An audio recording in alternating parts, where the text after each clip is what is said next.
with the man. Listen, this is the milk. Eh? No, my skill with Falana. Tell me about this part. The one you don't control. There's this thing. You understand? Yeah.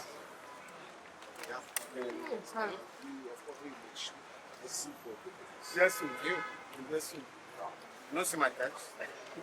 You don't see my text? How you know family? I'm come. I'm further with that. Yes, It's related. the Africa. You are in court, please. Don't disturb sitting up. It's contemptuous.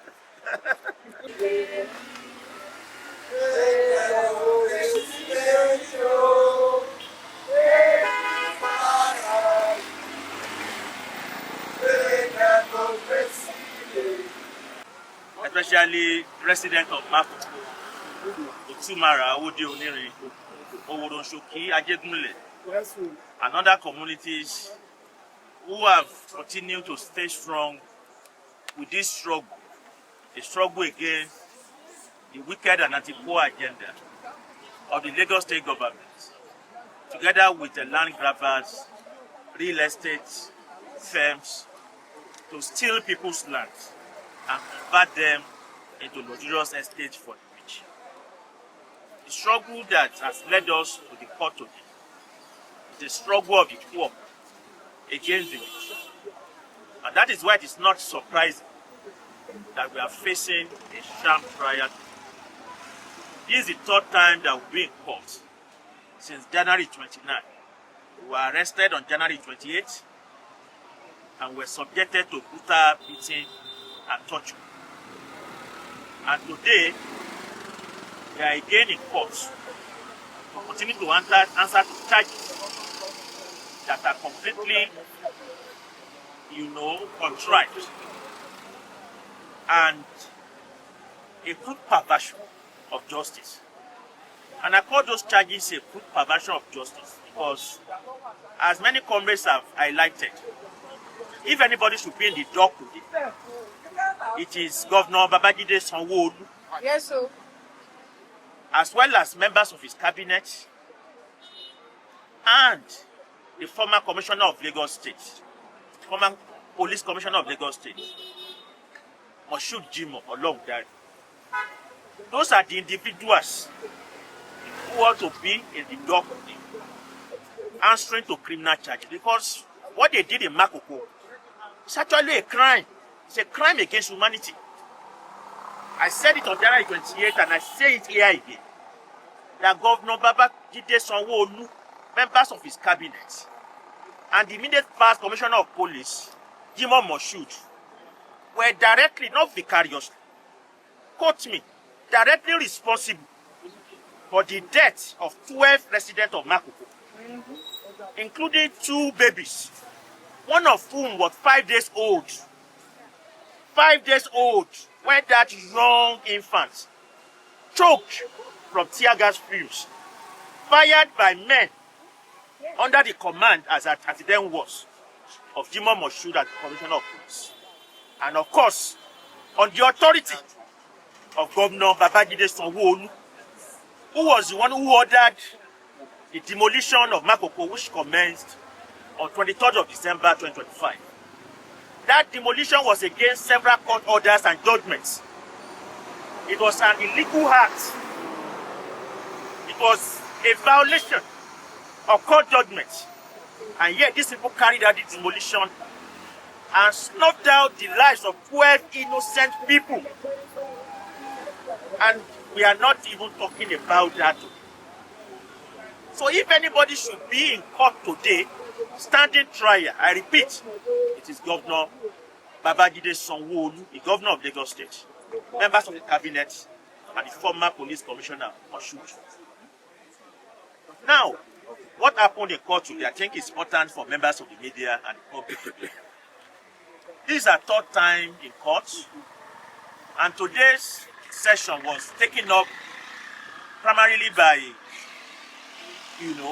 an application filed by our legal counsel, very respected Comrade Falana, senior advocate of Nigeria, as well as Mr. and Comrade Tomi Oladuji.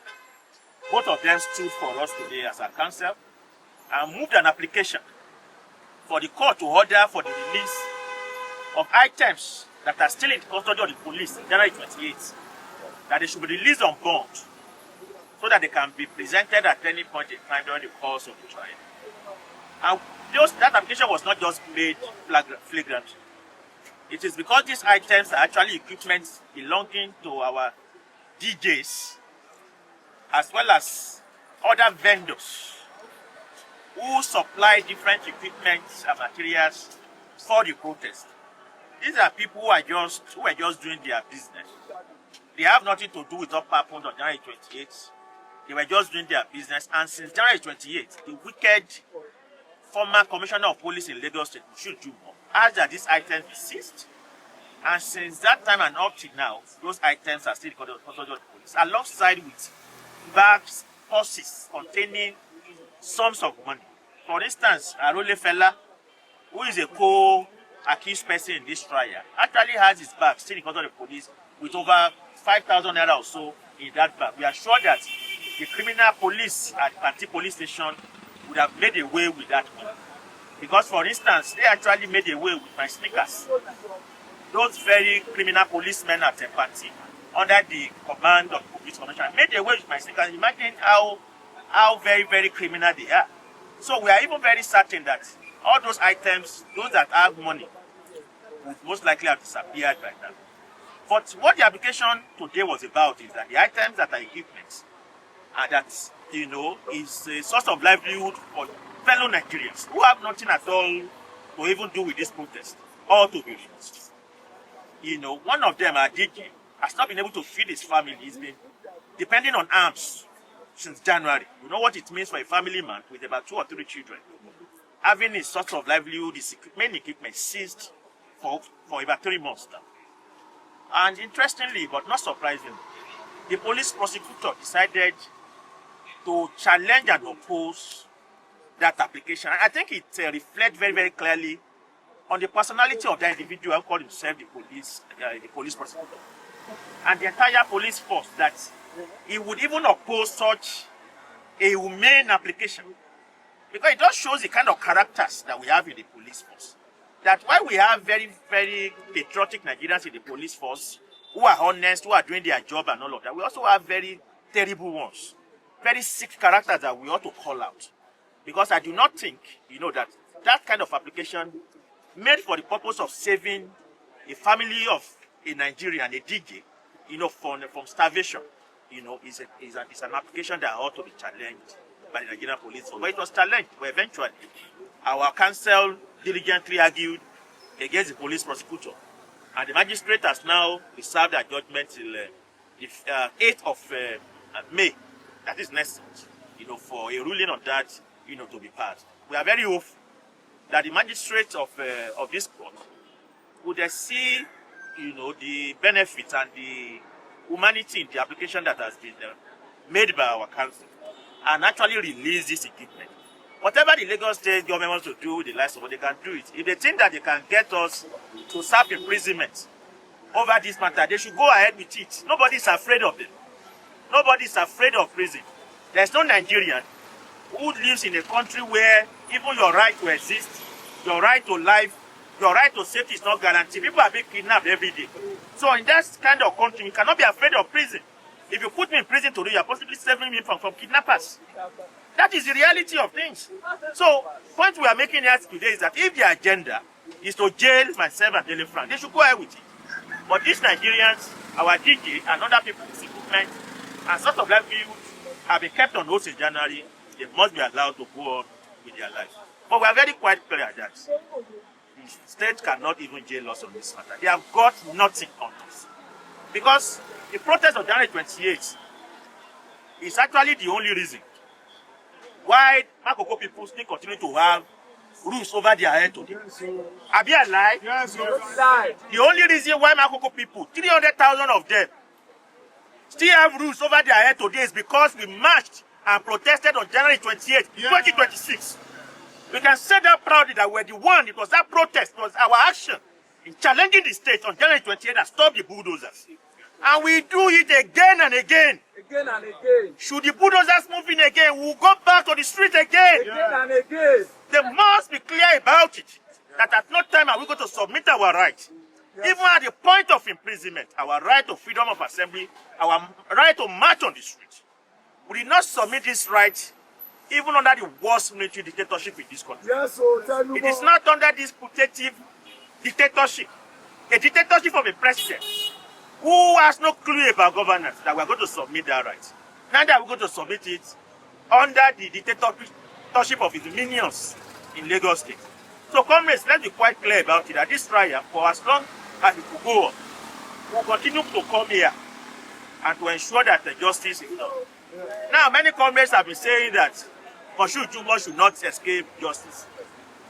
I have good news for all of us and for the Nigerian people, that Moshood, Oluwade, Jimoh, the immediate past Commissioner of Police in Lagos State, now AIG Zone 2, is not going to escape justice.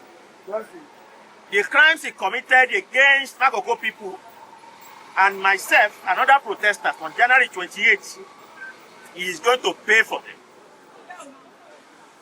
2 weeks ago, I filed an application, a fundamental right action suit, at the Federal High Court in Lagos State against Jimoh Moshood Oluwade, AIG Zone 2, former Commissioner of Police in Lagos State, the Nigerian police itself, the Lagos State government, over the violent dispersal of the January 28th protest, over the shooting of tear gas at unarmed protesters, and in so doing, injuring more than 5 protesters, 2 of whom were hospitalized because of grievous harm done to them, and over the cruel beating and torture that was meted to them. And I'm asking the court, apart from, ruling that Jimoh Moshood is unfit to be a policeman, and asking him to go for refresher training so that he can be re-educated as to the duties of and the standard of policing in the 21st century. By that fundamental right action suit, I'm also asking the court to ask Jimoh Moshood, the Nigerian police, and the Lagos State government to pay me a sum of 70 million naira for the injuries, for the humiliation, and for the psychological damage done to myself and other persons on that day. So, comrades, greatest Nigerian people, yes, members of the media, in the past, when the police and the Nigerian government, when they do this kind of thing to activists, we leave them alone, we forget about it. Right now, we are not in the business of forgiving our oppressors. Right now, anybody who raises a hand against us, who attacks us, who does any harm to us in the process of fighting for the right of the Nigerian people, we are going to ensure that we challenge them at any point and at any forum. The date for that hearing has been fixed for the 9th of June, 2026. So, comrades, members of our different communities, we still have a lot of court appearances to do this year.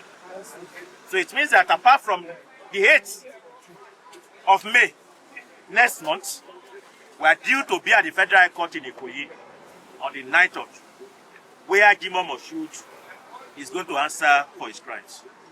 To round up, quickly to Lotto, the people of Maroko have suffered a lot. They have suffered untold hardship. And this is a suffering that has been on for decades. We are assuring you that whatever is done to us by the state will not dissuade us from continuing to fight for you and to fight with you. But we want to urge you to continue to stand firm, because it is your own unity that can ensure that this struggle we are waging together with you actually wins. And to the people of other vulnerable communities in Lagos State, Otumara, Owode Onini, Oworonsoki, you also need to guard your loins and be ready to come out to the street The concession that we won in Maroko, the stoppage of demolition in Maroko, is a clear indication that when we come together and when we fight, there's nothing that we cannot win. So Oworonsoki and other communities and Ajegunle, be prepared to equally take the battle to the oppressors. And when you are ready, we assure you, we are also going to join you on the streets. Courts today again, and to show solidarity for victimized comrades.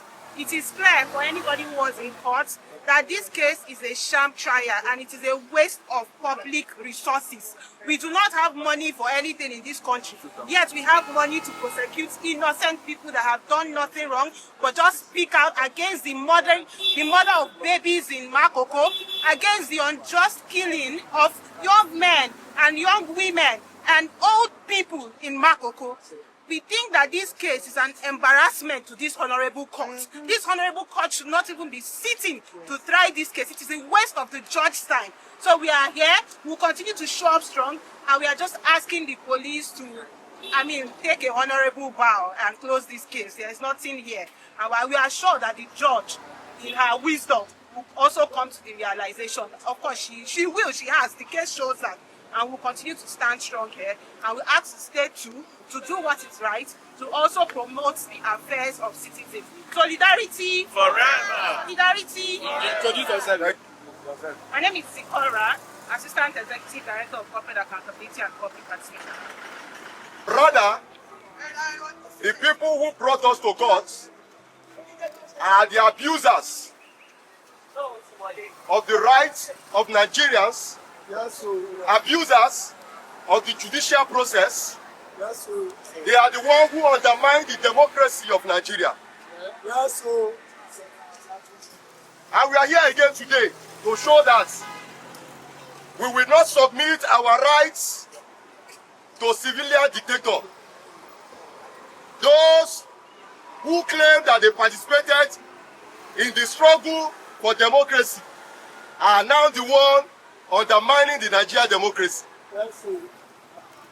We are here today because of the struggle that happened on the 28th of January 2026, where community members within Maroko, Oworonsoki, Owodioniri, and its environs participated in a peaceful protest against the state government, protest against forced eviction, demolition of houses, and murder in communities committed by Nigeria, the Lagos State Police, under the leadership of the former CP of Lagos, Moshood, Jimoh. Now, today, we have come to court again. And we are here to show that we are law-abiding citizens. Right? Yeah. We are here to show that we are what? Law-abiding citizens. And today, I will want to invite some comrades who have been part of this struggle from the beginning to address us for 2 minutes. Yeah, we thank God for today, and I really appreciate my fellow comrades that came in solidarity with our fellow comrades that have been accused illegally and detained by the so-called former CP of Lagos State, Jimoh Moshood. And to God be the glory, our able son, Falana, was here today to counter all the counter affidavit that they brought to court, just for them not to release all the property they took from our comrades. We can see what they are doing in court. They are just trying to slow us down, but I'm very sure we are going to get justice. This is just the beginning, and we are not going to stop here. We cannot allow them to intimidate us. Even the so-called police, they themselves are suffering, but most of them are evil. I will say it here, and we are not afraid to say it anywhere. They extort the masses at will. They do whatever they like. The moment you get to their den, they will humiliate you tell you that nothing will happen. But we thank God for today that comrades are standing up for their rights. And as it is today, I believe we are going to get justice by all costs. Oh, yes. Solidarity Forever! Solidarity Forever!